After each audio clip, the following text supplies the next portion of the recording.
अस्सलाम वालेकुम। आज हम मैथमेटिक्स 9 नेशनल बुक फाउंडेशन का यूनिट 1 की एक्सरसाइज 1.3 का आ रहे हैं। आज हम एक्सरसाइज 1.3 का क्वेश्चन 7 और 8 करेंगे।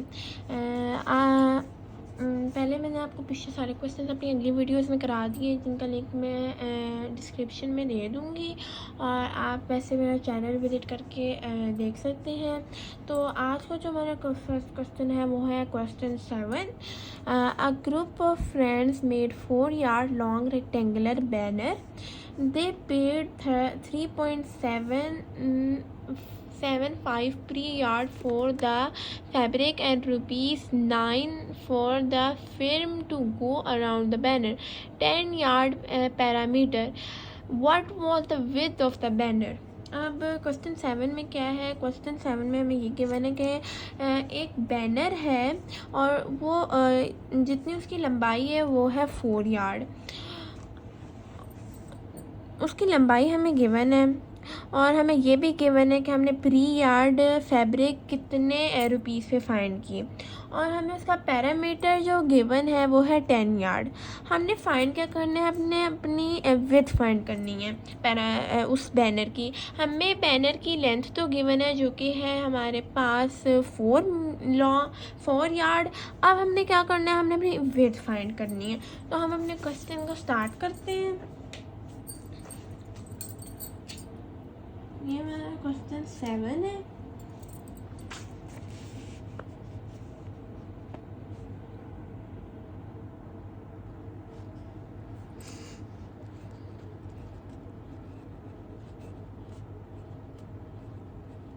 सोल्यूशन।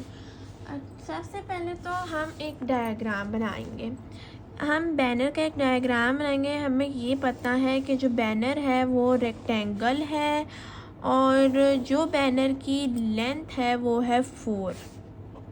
दोनों साइड्स की लेंथ 4 है। अब हमने फाइंड क्या करना है? हमने विड्थ फाइंड करनी है। तो विड्थ को हम सपोज कर लेंगे x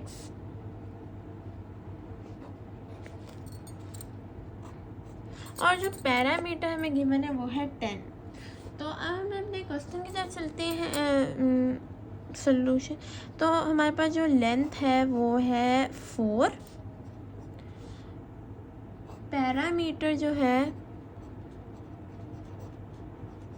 वो हमारे पास है 10। हमने फाइंड क्या करनी है? हमने विड्थ फाइंड करनी है। तो हम क्या करेंगे? हम जो इस रेक्टेंगल की चारों साइडें हैं उनको आपस में प्लस कर देंगे। x + x + 4 + 4 इक्वल्स टू, आगे हम 10 लिख देंगे जो कि हमारा पैरामीटर है। हम क्या करेंगे इसमें कि हम एक डायग्राम पहले बनाएंगे। उसमें हमें दोनों साइड की लेंथ तो गिवन है। हम क्या फाइंड करेंगे? हमने अपनी विड्थ फाइंड करनी है। तो हम विड्थ को x सपोज कर लेंगे। फिर हमारे पास लेंथ हमें गिवन है जो कि है 4 और पैरामीटर भी गिवन है। अब हम अपना सोल्यूशन की तरफ चलेंगे विड्थ निकालने की। तो वो हम क्या करेंगे? हम अपने रेक्टेंगल की चारों साइड इसको प्लस करेंगे और इक्वल्स टू 10 कर देंगे जो कि हमारा पैरामीटर है। अब जब इन चारों को प्लस करेंगे तो हमारे पास आएगा 2x + 8। 10 हमारा ऐसे ही रहेगा। अब हम इस इक्वेशन को सॉल्व करेंगे। वो हम कैसे करेंगे कि इधर जो लेफ़्ट हैंड साइड पे हमारे पास 2x के साथ वेरिएबल है पर 8 के साथ वेरिएबल नहीं है और 10 के साथ भी वेरिएबल नहीं है। तो जो दो वेरिएबल वाली चीज़ें होती हैं वो इकट्ठी हो जाती हैं। तो हमारा 2x लेफ़्ट हैंड साइड पे रहेगा और जो हमारा 8x है वो हमारी 2x हमारा राइट हैंड साइड पे रहेगा और 10 जो 8 है हमारा वो लेफ़्ट हैंड साइड पे चला जाएगा। तो राइट हैंड साइड पे 8 प्लस था तो लेफ़्ट हैंड साइड पे माइनस हो जाएगा। 10 - 8 हमारा 2x ऐसे ही रहेगा। हम 10 में से 8 को निकालेंगे तो हमारे पास आएगा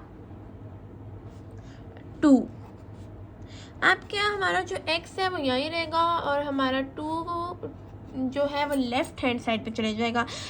राइट हैंड साइड पे वो 2x के साथ मल्टीप्लाई हो रहा होगा तो लेफ़्ट हैंड साइड पर वो 2 के साथ डिवाइड हो जाएगा। तो जब इनको डिवाइड करेंगे तो हमारे पास आंसर आएगा 1। तो हमारी जो विड्थ है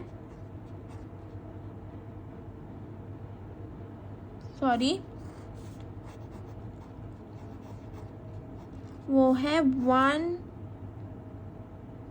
यार्ड। यहाँ पे हमने क्या किया कि हमने पहले हमें अपने रेक्टेंगल की हमें वो गिवन थी, लेंथ गिवन थी, हमें पैरामीटर भी गिवन था। हमने फाइंड क्या करना था, हमने अपनी विड्थ फाइंड करनी थी। तो हमारे पास दोनों साइड की क्या कहते हैं, हमारे पास लेंथ तो आ गई, हमने दोनों साइड की विड्थ फाइंड करनी थी। तो हम उस विड्थ को x सपोज कर लेंगे और फिर हम x की वैल्यू निकालेंगे। तो हम क्या करेंगे, हमें लेंथ गिवन थी, हमें पैरामीटर भी गिवन था। अब हम क्या करेंगे, अब हम अपनी सोल्यूशन की तरफ चलेंगे।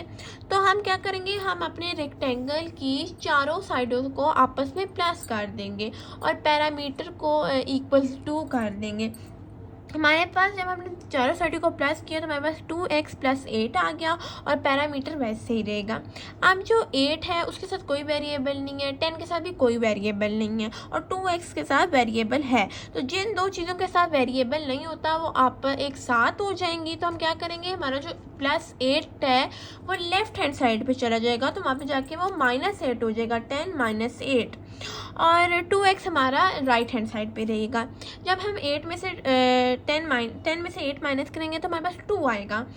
और फिर हम क्या करेंगे कि हमारा जो 2x है राइट हैंड वाला वो हमारी लेफ्ट हैंड साइड पे आ जाएगा। राइट हैंड पे वो 2x के साथ मल्टीप्लाई हो रहा है, तो लेफ्ट हैंड साइड पे आकर वो उस 2 के साथ डिवाइड हो जाएगा। तो हमारे पास आंसर आ जाएगा 1। तो जो हमारी विड्थ होगी वो होगी 1 यार्ड। ये हमारा क्वेश्चन 7 सॉल्व हो गया। अब हम अपने नेक्स्ट क्वेश्चन की तरफ चलते हैं जो कि हमारा क्वेश्चन 8 है। हमारा क्वेश्चन 8 क्या है, a shoe factory has asset of ₹2 million, of which 3/5 is the capital and rest is a debit. Find the amount of capital and debit. Assessed equals to capital plus debit. अब इस question में हमें क्या given है कि एक शू factory है और उसकी जो टोटल मालियत है, मतलब जो असेस्ड है उसका, असेस्ड इज टोटल मालियत ऑफ समथिंग, मतलब तो उस कंपनी की 2 मिलियन है। अब ये तो कंपनी की तो पूरी मालियत होगी।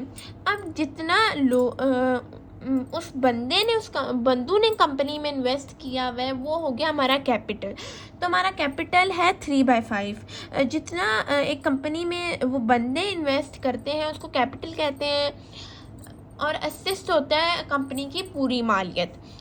अब ये दो चीज़ें होगी। अब हमने फाइंड करना है कि इस टोटल मालियत और इस इन्वेस्ट किए हुए पैसे में कितना पैसा उधार है, डेबिट का मतलब उधार। हमें एसेट भी गिवन है, कैपिटल भी गिवन है, हमने डेबिट फाइंड करना है। तो अब हम अपने क्वेश्चन की तरफ चलते हैं।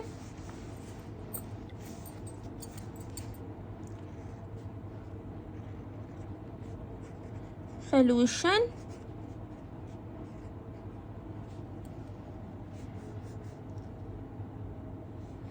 हमारे पास क्या गिवन है, पहले हमें एसेट गिवन है जो कि हमारे पास है 2 मिलियन। फिर हमारे पास है कैपिटल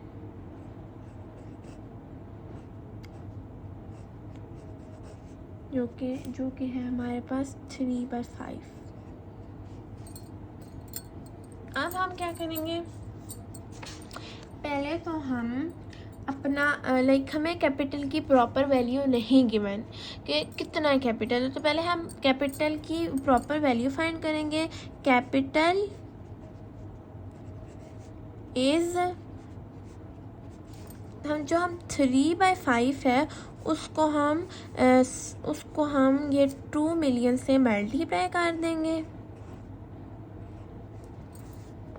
जब हम 2 मिलियन से मल्टीप्लाई करेंगे 5 को 3, अब क्या होगा कि हमारा ये जो 3 है ये 2 मिलियन के साथ मल्टीप्लाई हो जाएगा, तो हमारे पास आ जाएगा 6 मिलियन और 5 नीचे ऐसे ही रहेगा। अब हमें 6 मिलियन को 5 के साथ डिवाइड करेंगे तो हमारे पास आ जाएगा 1,02,000। ये हमारा कैपिटल आ गया, ये हमारा कैपिटल निकल आया। अब इधर हमने क्या किया कि हमें असेस्ड गिवन था, कैपिटल गिवन था, तो हमने डेबिट फाइंड करने के लिए पहले हमें प्रॉपर कैपिटल पता होना चाहिए, पर इधर हमें प्रॉपर कैपिटल गिवन नहीं था। इधर हमें सिर्फ इतना गिवन था कि इतना हिस्सा उनका कैपिटल है, हमने उसकी प्रॉपर वैल्यू फाइंड करनी थी। तो हमने क्या किया, हमने कैपिटल को असेस्ट के साथ मल्टीप्लाई किया। हमने जब असेस्ट को कैपिटल के साथ मल्टीप्लाई किया तो हमारे पास ये आंसर आया। अब हम इस आंसर की मदद से अपना डेबिट फाइंड करेंगे जो कि उधार है। डेबिट फाइंड करेंगे हम क्या करेंगे, जो हमारी कंपनी की टोटल मालियत है, हमारे पास टोटल मालियत है 2 मिलियन, उसमें से हम कैपिटल को माइनस कर देंगे। जब हम एसेस्ट में से कैपिटल को माइनस करेंगे तो हमारे पास आंसर आएगा 800,000 सॉरी, ये हमारा डेबिट आ गया। मतलब कंपनी पे जितना डेबिट है वो है 800,000। क्वेश्चन 8 में हमें क्या गिवन था, हमें एक कंपनी थी, उसका एसेस्ट गिवन था, टोटल मालियत, और ये गिवन थी कि उस पर कितना इन्वेस्ट किया है। हमें कैपिटल मतलब कितना इन्वेस्ट किया है, हमें वही सिर्फ वो एक हाफ, मतलब इतनी गिवन था कि इतना हाफ उसने इन्वेस्ट किया। हमें कैपिटल की टोटल वैल्यू नहीं गिवन थी, तो पहले हमने अपने कैपिटल की टोटल वैल्यू फाइंड की। वो हमने कैसे फाइंड की कि हमने अपने कैपिटल को अपने एसेस्ट के साथ मल्टीप्लाई किया। जब हमने इनको आपस में मल्टीप्लाई किया तो हमारे पास ये आंसर आ गया, ये हमारा कैपिटल हो गया। अब हमने क्या फाइंड करना था, हमने अपना डेबिट फाइंड करना था, डेबिट उधार, कि उस कंपनी पे कितना उधार है। तो हमने क्या, डेबिट फाइंड करने के लिए हमने जो हमारा टोटल असेस्ट था उसको हम असेस्ट में से कैपिटल को माइनस किया, जो हमने कैपिटल की वैल्यू निकाली थी। जब माइनस किया तो हमारे पास अपना डेबिट आ गया। तो ये हमारा क्वेश्चन 7 और 8 हो गया है आज। अब मैं आपको अपनी अगली वीडियो में लास्ट 2 क्वेश्चंस करा दूंगी, फिर हमारी ये एक्सरसाइज ख़त्म हो जाएगी। तो इंशाल्लाह फिर हम अपने सेकेंड यूनिट की तरफ चलेंगे। तो मेरे चैनल को लाइक करें, सब्सक्राइब करें। आज के लिए इतना ही, अल्लाह हाफ़िज़।